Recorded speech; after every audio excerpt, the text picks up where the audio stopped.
Episode opening സീനില് ഇപ്പൊ നമ്മുടെ പിള്ളേര് അവരങ്ങനെ നടന്ന് നടന്ന് ഒരുപാട് ദൂരെ എത്തിയിരിക്കുകയാണ്. ചോയ്ക്കാണെങ്കില് കഴിഞ്ഞ കാര്യങ്ങളൊന്നും തന്നെ ഓർമ്മയില്ല. ഞാൻ എവിടെയാ, എനിക്ക് എന്താ സംഭവിച്ചേ, എനിക്ക് ഒന്നും ഓർമ്മ കിട്ടുന്നില്ല. ഉടനെ ബൊറൂട്ടോ പറയും, നീ ഭാരിച്ച കാര്യങ്ങളൊന്നും ഓർത്തെടുക്കാൻ ശ്രമിക്കേണ്ട. മീറ്റ്സിക അവൻ നിരപരാധിയാണ്, അവന്റെ ഭാഗത്ത് യാതൊരു തെറ്റുമില്ല. എത്രയും പെട്ടെന്ന് നമുക്ക് എല്ലാവർക്കും ചേർന്ന് അവനെ കണ്ടുപിടിക്കണം. കട്ട് ചെയ്താ ഇപ്പൊ നറൂട്ടോയും ഷിക്കമരുവും അവർ രണ്ടുപേരും ആ ഗാർഡിന്റെ അടുത്തേക്ക് വരികയാണ്. സാക്കുറ ഇപ്പോ അവന് കാര്യമായിട്ട് ട്രീറ്റ്മെന്റ് ഒക്കെ കൊടുത്ത് അവൻ കണ്ണു തുറന്നു കഴിഞ്ഞു. നറൂട്ടോ ചോദിക്കും, ഇവൻ ഓക്കെ ആണോ, സംസാരിക്കാൻ കഴിയോ? ഉടനെ സാക്കുറ പറയും, കുഴപ്പമില്ല, പക്ഷെ ഒരുപാട് സ്ട്രെസ് അവന് കൊടുക്കാൻ പാടില്ല. നറൂട്ടോ ഉടനെ അവനോട് ചോദിക്കും, അവരാരായിരുന്നു, എന്താണെന്ന് സംഭവിച്ചത്? അതിനവൻ പറയും, അവർ ഹിഡൻ സ്റ്റോൺ വില്ലേജിലുള്ളവരാണെന്നാണ് എനിക്ക് തോന്നിയത്. സാൻഡ് വില്ലേജിലേക്കാണ് അവർ മീറ്റ്സികയായിട്ട് പോയത്. അതിൽ ഒന്ന് രണ്ട് പേര് മാത്രമേ യഥാർത്ഥ ആൾക്കാരായി എനിക്ക് തോന്നിയിട്ടുള്ളൂ. ബാക്കിയുള്ളവരെല്ലാവരും പപ്പഴുകളെ പോലെയാണ് എനിക്ക് ഫീൽ ചെയ്തത്. ഉടനെ ഷിക്കമരു പറയും, അങ്ങനെയാണെങ്കിൽ നിലാവ് നോക്കി പോവാണെങ്കിൽ അവരെ കണ്ടെത്താൻ കഴിയും. അതിന് നറൂട്ടോ ഓക്കെ പറഞ്ഞ് അവനോട് താങ്ക്സ് പറഞ്ഞ് അവിടുന്ന് കടന്നു പോവും. കട്ട് ചെയ്താ ഇവിടെ ബൊറൂട്ടോയ്ക്കാണെങ്കിൽ അവന്റെ സന്തോഷം അത് കൺട്രോൾ ചെയ്യാൻ പറ്റില്ല. ബൊറൂട്ടോ പറയും, ഞാൻ പറഞ്ഞില്ലേ, മീറ്റ്സികയ്ക്ക് ഒരിക്കലും നമ്മളെയും നമ്മുടെ വില്ലേജിനെയും ചീറ്റ് ചെയ്യാൻ കഴിയില്ല. അവൻ ആക്ച്വലി ഇന്നസെന്റ് ആണ്. പക്ഷെ ഷിക്കടയ്ക്കാണെങ്കിൽ അപ്പോഴും എന്തൊക്കെയോ മനസ്സിൽ ഡിസ്ട്രാക്റ്റ് ആയിട്ട് നിൽക്കുന്നുണ്ട്. എനിക്ക് അവൻ പൂർണ്ണമായിട്ട് നിരപരാധിയാണെന്ന് തോന്നുന്നില്ല. അവനെ കണ്ടെത്തി കാര്യങ്ങൾ സംസാരിച്ചാൽ മാത്രമേ ഇതിന്റെ സത്യാവസ്ഥ അതറിയാൻ പറ്റൂ. കാരണം ആ വില്ലന്മാർ അവനെ പിടിച്ചു വലിച്ചു കൊണ്ടുപോവുകയോ അറ്റാക്ക് ചെയ്യുകയോ ഒന്നും ഉണ്ടായിട്ടില്ല. സത്യം എന്താണെന്ന് അറിയാതെ ഒരു തീരുമാനത്തിലെത്താൻ കഴിയില്ല.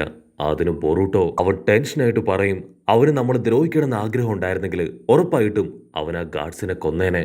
പക്ഷെ അവൻ അവരെ സപ്പോർട്ട് ചെയ്യാണ് ചെയ്തത്, അവരെ രക്ഷിക്കുകയാണ് ചെയ്തത്. മാത്രമല്ല നമുക്ക് വേണ്ടി അവന്റെ വൈറ്റ് സ്നേക്കിനെ അവനിവിടെ ഉപേക്ഷിച്ചിട്ട് പോയി. എനിക്ക് മീറ്റ്സികയിൽ നല്ല വിശ്വാസമുണ്ട്, എങ്ങനെയെങ്കിലും എനിക്ക് അവനെ കണ്ടെത്തണം. ഉടനെ ഷിക്കട പറയും, ഇനിയുള്ള പ്ലാനിങ്ങും അത് ഞാൻ തന്നെ ചെയ്യാം. ചോച്ചോയും ഈനോജിനും നിങ്ങൾ രണ്ടുപേരും എത്രയും പെട്ടെന്ന് വില്ലേജിലേക്ക് തിരികെ പോകണം. അത് കേട്ട് ഈനോജിൻ അവൻ വണ്ടടിക്കും, ഇത്രയും ദൂരം ഞങ്ങളും കൂടെ ഉണ്ടായിരുന്നില്ലേ, പിന്നെന്തിനാ ഇപ്പൊ ഞങ്ങൾ തിരികെ പോകേണ്ട ആവശ്യം? അപ്പോഴായിരിക്കും ഷിക്കട പറയാ, നമുക്ക് മീറ്റ്സികയെ കണ്ടുപിടിക്കണമെങ്കിൽ ഒറ്റയ്ക്കാവില്ല. നമ്മളെ കൊണ്ട് ഒരിക്കലും ലാൻഡ് ഓഫ് എർത്തിലേക്ക് ഒറ്റയ്ക്ക് പോകാനായിട്ട് കഴിയില്ല. സോ ഗ്രാമത്തിലുള്ളവരും ഈ കാര്യങ്ങൾ അറിയണം. മീറ്റ്സിക നല്ലവനാണോ ചീത്തയാണോ എന്നൊന്നും എനിക്കിപ്പോഴും ഒരു പിടിയുമില്ല. അത് കേട്ട് ബൊറൂട്ടോ അവൻ വീണ്ടും പറയും, മീറ്റ്സിക അവൻ നല്ലവൻ തന്നെയാണ്. അതിന് ഷിക്കട അവനിപ്പോ ബൊറൂട്ടോയുടെ കൈ പിടിച്ചു പറയും, ആയിരിക്കും, പക്ഷെ അതിനു മുൻപ് നേരിട്ട് അവനെ കണ്ട് കാര്യങ്ങൾ മനസ്സിലാക്കണം. നമ്മളെ കൊണ്ട് ഒറ്റയ്ക്ക് കൂടിയാ കൂടില്ല. സോ അതുകൊണ്ട് എത്രയും പെട്ടെന്ന് നിങ്ങൾ തിരികെ പോയി ഈ കാര്യങ്ങളെല്ലാം ഗ്രാമത്തിലുള്ളവരെ അവരെ അറിയിക്കണം. മീറ്റ്സിക എവിടേക്ക് പോകുന്നു, അവൻ എന്ത് ചെയ്യുന്നു, അത് വേണം നമ്മൾ ആദ്യം അറിയാൻ. ഉടനെ ചോച്ചോ പറയും, ഞാനൊരു നല്ല പെൺകുട്ടിയാണ്, ഉറപ്പായിട്ടും നിങ്ങൾ പറയുന്ന കാര്യം ഞാൻ അനുസരിക്കും. ഉടനെ ഈനോജിനും ചോച്ചോയും അവർ രണ്ടുപേരും യാത്ര പറഞ്ഞ് തിരികെ ഗ്രാമത്തിലേക്ക് പോവാണ്. ബൊറൂട്ടോ ആണെങ്കിൽ പ്രത്യേകിച്ച് എടുത്തു പറയും, ദയവ് ചെയ്ത് മീറ്റ്സികയെ കുറിച്ച് മോശമായിട്ടുള്ള കാര്യങ്ങളൊന്നും പറയാൻ നിൽക്കരുത്. അവൻ നിരപരാധിയാണെന്ന് നമ്മൾ എല്ലാവരും കണ്ടതല്ലേ, ആ കാര്യങ്ങൾ മാത്രമേ അവിടെ പോയി പറയാവൂ. അതിനവർ ഓക്കെ പറഞ്ഞ് അങ്ങനെ കടന്നു പോവും. കട്ട് ചെയ്താ ഇവിടെ ഇറൂട്ട അവനും ഇപ്പൊ ട്രീറ്റ്മെന്റ് കൊടുക്കുന്നത് സാക്കുറ തന്നെയാണ്. ഭാഗ്യത്തിന് അവന്റെ ജീവന് മാത്രം ഒന്നും സംഭവിച്ചില്ല. കട്ട് ചെയ്താ ഇവിടെ സായ് അവൻ പറയും, ഇത് ഹിഡൻ സ്റ്റോൺ വില്ലേജിലെ ഒരു പ്രത്യേക ജിപ്സോ ആണ്. അതാണ് ആരൊക്കെയോ ചേർന്ന് ഇറൂട്ടോയുടെ ബോഡിയിൽ സെറ്റ് ചെയ്തത്. അവന്റെ റിയൽ കോൺഷ്യസ്നെസ്സിലേക്ക് തിരികെ വന്നപ്പോഴേക്കും അത് പൊട്ടിത്തെറിച്ചു. അങ്ങനെയാണ് ആ ഒരു ഇൻസിഡന്റ് ഉണ്ടായതെന്ന് അവരിപ്പോ ഷിക്കമരുവിനോടും നറൂട്ടോയോടും പറയും. ഒരുപക്ഷെ ഇതേ ജിപ്സോ അതുപയോഗിച്ചായിരിക്കും അവർ മീറ്റ്സികയും ഇവിടുന്ന് കടത്തിക്കൊണ്ട് പോയിട്ടുണ്ടാവുക. പക്ഷെ അവരുടെ ലക്ഷ്യം അതെന്താണെന്ന് ഒരു പിടിയുമില്ല. ഞാൻ ഹിഡൻ സ്റ്റോൺ വില്ലേജിലേക്ക് പോയി ഒന്ന് അന്വേഷിച്ചാലോ? അതിന് നറൂട്ടോ പറയും, വേണ്ട, നമ്മൾ വളരെയധികം കെയർഫുൾ ആയിരിക്കണം. ഇങ്ങനെയുള്ള സമയത്ത് ഓരോ സ്റ്റെപ്പും അത് ആലോചിച്ചും സൂക്ഷിച്ചും വേണം മുൻപോട്ട് വെക്കാൻ. കട്ട് ചെയ്ത ആ വില്ലന്മാര് അവരാണെങ്കിൽ ഇപ്പൊ മീറ്റ്സികയും കൂട്ടി എവിടേക്കോ എത്തിയിരിക്കുകയാണ്. അവര് പരസ്പരം പറയും, ഈ ഒരു ഭാഗം അതുകൂടെ കടന്നു കിട്ടുകയാണെങ്കിൽ നമ്മൾ ലാൻഡ് ഓഫ് എർത്തിലേക്ക് പ്രവേശിക്കും. അപ്പൊ ആ ടീമില് സെക്യോ എന്ന് പേരുള്ള ഒരുത്തൻ അവൻ താഴെ എന്തൊക്കെയോ ചിത്രങ്ങളൊക്കെ വരയ്ക്കാനായിട്ട് തുടങ്ങും. അവനത് ചൂണ്ടിക്കാണിച്ചു പറയും, ഇതെന്റെ വീടാണ്, ഇവിടേക്ക് വരുമ്പോ എപ്പോഴും എന്റെ മനസ്സിൽ ഈ ചിത്രം ഉണ്ടാവും. ഓക്കെ, നമുക്ക് മുൻപോട്ട് യാത്ര തുടരാം, നമ്മൾ ഓൾറെഡി ലേറ്റ് ആണെന്ന് പറഞ്ഞ് അവർ മുൻപോട്ട് പോകും. കട്ട് ചെയ്ത ആ വില്ലന്മാരുടെ ടീമിലുള്ള മറ്റു രണ്ടുപേര്, ഒരു പെണ്ണും അവളുടെ അസിസ്റ്റന്റും. അപ്പൊ ലോങ് ഷോട്ടിലായിട്ട് അവരുടെ എല്ലാവരുടെയും ആ നേതാവിനെ കാണിക്കും. അവന്റെ തൊട്ടു പിന്നിലായി ഒരുപാട് മോൺസ്റ്റേഴ്സ് ഒക്കെ അങ്ങനെ ഉയർന്നു വരികയാണ്. അവിടുന്ന് അങ്ങനെ ബ്ലാക്ക് ഔട്ട് ചെയ്ത ഇപ്പൊ ഈനോജിനും ചോച്ചോയും അവർ രണ്ടുപേരും കാട്ടിലൂടെ പറന്നു വരുമ്പോഴായിരിക്കും ദൂരത്തായി ഒരുപാട് ജുനിയൻസ് ഒക്കെ അങ്ങനെ സ്റ്റക്കായിട്ട് നിൽക്കുന്നത് കാണാം. അവരുടനെ താഴേക്ക് ചാടി ഇറങ്ങി ഇപ്പൊ ആ ജുനിയൻസിന്റെ അടുത്തേക്ക് വരും. കട്ട് ചെയ്ത വീണ്ടും ആ വില്ലന്മാര് സെക്യൂർ ടീംസ് അവരെ കാണിക്കുകയാണ്. അവർക്ക് നേരെ എന്തോ ഒരു ജീവി അത് ഓടിയെടുക്കും. അത് കണ്ട സെക്കയോ അവൻ ചാടി വീണ് അതിനെ അടിച്ചു തകർക്കും. മീറ്റ്സുകയാണെങ്കിൽ ആ ഒരു ക്രീച്ചർ ആനിമലിനെ തന്നെ നോക്കി നിൽക്കും. അതിനുശേഷം അവർ രണ്ടുപേരും വീണ്ടും മീറ്റ്സുകയും കൂട്ടി മുൻപോട്ട് നടക്കും. അവരാണെങ്കിൽ ഇപ്പൊ മീറ്റ്സുകയുടെ കൈയൊക്കെ പിടിച്ച് ഫീസ്റ്റ് ബോംബ് അടിക്കും. അതിനുശേഷം വീണ്ടും മുൻപോട്ട് നടക്കുമ്പോൾ മീറ്റ്സുക ലോങ് ഷോട്ടിൽ ആ വില്ലൻ തകർത്ത് കളഞ്ഞതുപോലെ മറ്റൊരു ക്രീച്ചർ ആനിമലിനെ കൂടെ കാണും. പക്ഷെ അതാണെങ്കിൽ ഭയങ്കര ടയേർഡാണ്. അവിടുന്ന് അങ്ങനെ ബ്ലാക്ക് ഔട്ട് ചെയ്ത് ഇപ്പൊ ബൊറൂട്ടോയെയും ഷിക്കടയും കാണിക്കും. അവർ രണ്ടുപേരും ഇപ്പൊ അതുവഴി നടന്ന് ചെക്കടായ വില്ലൻ വരച്ച ആ ഒരു ചിത്രം അതിന്റെ തൊട്ടടുത്തെത്തും. ബൊറൂട്ടോ ആണെങ്കിൽ ആ ചിത്രത്തിലേക്ക് സൂക്ഷിച്ചു നോക്കും. അവന് കാര്യമായിട്ട് ഒന്നും പിടിയിട്ടില്ല. നമ്മുടെ ആൾക്കാര് ഇപ്പൊ ആ വില്ലന്മാരുടെ ഓൾമോസ്റ്റ് ക്ലോസ് എത്തിയിരിക്കുകയാണ്. ബൊറൂട്ടോ അവൻ ആ ചിത്രത്തിൽ തന്നെ നോക്കിയിരിക്കും. ഏതോ ഒരു കുട്ടി വരച്ച ചിത്രമാണെന്ന് പറഞ്ഞ് അവൻ അത് നോക്കി ചിരിക്കും. ഉടനെ ഷിക്കട പറയും, കുട്ടി വരച്ചതാണെങ്കിലും ആര് വരച്ചതാണെങ്കിലും നമ്മളിപ്പോ ഓൾമോസ്റ്റ് അവിടേക്ക് എത്താനായി. സോ എത്രയും പെട്ടെന്ന് നമുക്ക് അവിടേക്ക് പോകണം.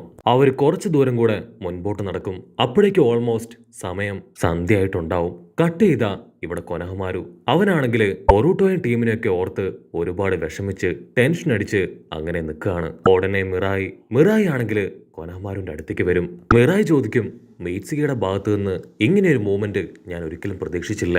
അവനെ കൊണ്ട് എങ്ങനെ ആ ഗേറ്റ് കീപ്പേഴ്സിനെ അവരെ അടിച്ചിടാൻ കഴിഞ്ഞു? അതിന് കൊനഹമാരു പറയും, ഞാനിപ്പോ ചിന്തിക്കുന്നത് അതിനെക്കുറിച്ചല്ല. അവൻ ഒറോച്ചിമാറുവിന്റെ മകനാണെന്ന് നറൂട്ടോ ഹൊക്കാഗ ആള് മറച്ചു വെച്ചു. അതാണ് എനിക്ക് വലിയ ഷോക്കായത്. ആ ഒറോച്ചിമാറു ആണ് എന്റെ ഗ്രാൻഡ് പാ നമ്മുടെ തേർഡ് ഹൊക്കാഗയെ കൊന്നു കളഞ്ഞത്. മിറായിക്കാണെങ്കിൽ അത് കേട്ട് ഒരുപാട് ദേഷ്യം വരും. അവൻ പറയും, എനിക്കും ഈ സ്റ്റോറി അറിയാം, അമ്മ എന്നോടത് പറഞ്ഞിട്ടുണ്ട്. അപ്പൊ അവിടുന്ന് അങ്ങനെ കട്ട് ചെയ്ത് ഇപ്പൊ ഒരു ഫ്ലാഷ് ബാക്കിലേക്ക് പോകും. ഫ്ലാഷ് ബാക്കിൽ തേർഡ് ഹൊക്കാഗ ആ ഒറോച്ചിമാറുമായിട്ട് ഫൈറ്റ് ചെയ്യാണ്.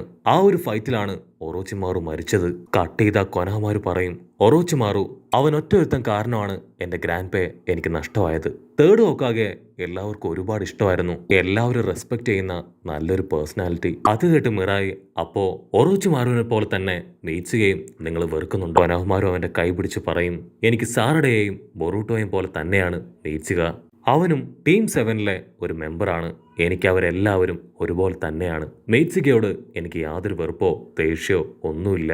കട്ട് ചെയ്താ ഇപ്പൊ നറൂട്ടോ അവനാണെങ്കിൽ ഫൊറുട്സുജിയെ കോണ്ടാക്ട് ചെയ്ത് ചില കാര്യങ്ങൾ ചോദിക്കുകയാണ്. ഫൈക്കാഗ മീറ്റിംഗിന് ശേഷം ഞങ്ങളുടെ ഗ്രാമത്തിൽ ചില പ്രശ്നങ്ങളൊക്കെ ഉണ്ടായി. ഞങ്ങളുടെ ഗ്രാമത്തിലെ സെക്യൂരിറ്റീസിനെ ആരൊക്കെയോ ചേർന്ന് കൺട്രോൾ ചെയ്ത് അവരെ തല്ലി തകർത്തു. അതിനുശേഷം ഗ്രാമത്തിലുള്ള ഒരു സ്റ്റുഡന്റുമായിട്ട് അവർ കടന്നുപോയി. ഇജുഗായ്ക്കാണെങ്കിൽ ഒന്നും മനസ്സിലാവില്ല. അവള് ചോദിക്കും, ഇതൊക്കെ എന്തിനാ എന്നോട് പറയണേ? ഇപ്പൊ നറൂട്ടോ പറയും, നിങ്ങളുടെ ഗ്രാമത്തിലുള്ളവരാണ് അത് ചെയ്തത്. അവിടേക്കാണ് അവനെ കൊണ്ടുപോയത്. ഞങ്ങളുടെ ഗ്രാമത്തിൽ നിന്ന് ചില ഷിനോബികൾ അവിടേക്ക് വരുന്നുണ്ട്. സോ അവർക്ക് ആവശ്യമായിട്ടുള്ള സഹായം നിങ്ങൾ ചെയ്തു കൊടുക്കണം. അതിനവൾ തീർത്തു പറയും, ഒരിക്കലുമില്ല.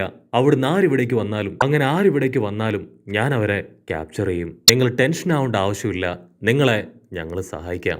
നമുക്ക് ടീമായിട്ട് ഇത് വർക്കൗട്ട് ചെയ്യാം. ഒരു ടീം ക്രിയേറ്റ് ചെയ്ത് അതിനുശേഷം എന്താണ് നിങ്ങളുടെ ഗ്രാമത്തിൽ സംഭവിച്ചതെന്ന് നമുക്ക് അന്വേഷിച്ച് ഒരു നിഗമനത്തിലെത്താം. കട്ട് ചെയ്ത ഇപ്പൊ ട്രാക്കിംഗ് യൂണിറ്റിനെ കാണിക്കും. അവരാണെങ്കിൽ ഓരോ ഇന്ത്യൻസ് ട്രാക്കൊക്കെ ചെയ്ത് മുൻപോട്ട് പോകുമ്പോഴായിരിക്കും ഒരു പ്രത്യേക തരത്തിലുള്ള ജീവി അത് ഓരോരുത്തരായിട്ട് അറ്റാക്ക് ചെയ്ത് മണ്ണിലേക്ക് പിടിച്ചു വലിക്കുകയാണ്. ആ മോൺസ്റ്റേഴ്സ് ആണെങ്കിൽ ട്രാക്കിംഗ് യൂണിറ്റിലുള്ള ഓരോരുത്തരായിട്ട് അങ്ങനെ കൊന്നു തള്ളുകയാണ്. അടുത്ത സെക്കൻഡ് നമ്മുടെ ബൊറൂട്ടോയും ടീമും അവരിപ്പോ ആ സ്ഥലത്തേക്ക് വരും. ഉടനെ ബൊറൂട്ടോ കാണും ആ ഒരു മോൺസ്റ്റേഴ്സിനെ.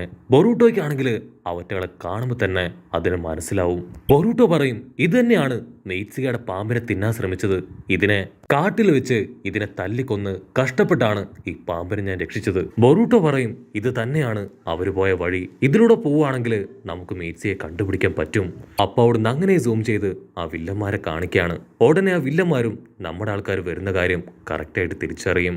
അവരുടെ ഓപ്പണന്റ് ആയിട്ട് വരുന്നത് അത് ബൊറൂട്ടോ ടീമല്ല, മറിച്ച് ആ ട്രാക്കേഴ്സ് ആണ്. അവരവിടേക്ക് ചാടി വീണ് വില്ലന്മാരുമായിട്ട് പൊരിഞ്ഞ അടിയിടി ബഹളം. അടുത്ത നിമിഷം ബൊറൂട്ടോ ആൻഡ് ടീം അവരവിടേക്ക് പാഞ്ഞടുക്കും. ബൊറൂട്ടോ ആ വില്ലന്മാരെ കണ്ട് അങ്ങനെ ഷോക്കായിട്ട് നിൽക്കുന്നതോട് കൂടെ ഈ ഒരു എപ്പിസോഡും അവസാനിക്കുന്നു. എപ്പിസോഡ് ഇഷ്ടപ്പെടുകയാണെങ്കിൽ തീർച്ചയായിട്ടും ലൈക്ക് ചെയ്യാനും കമന്റ് ചെയ്യാനും ഷെയർ ചെയ്യാനും മറക്കല്ലേ. അടുത്തൊരു അടിപൊളി എപ്പിസോഡുമായിട്ട് കാണുന്നവരെ it's me with Mallu episode.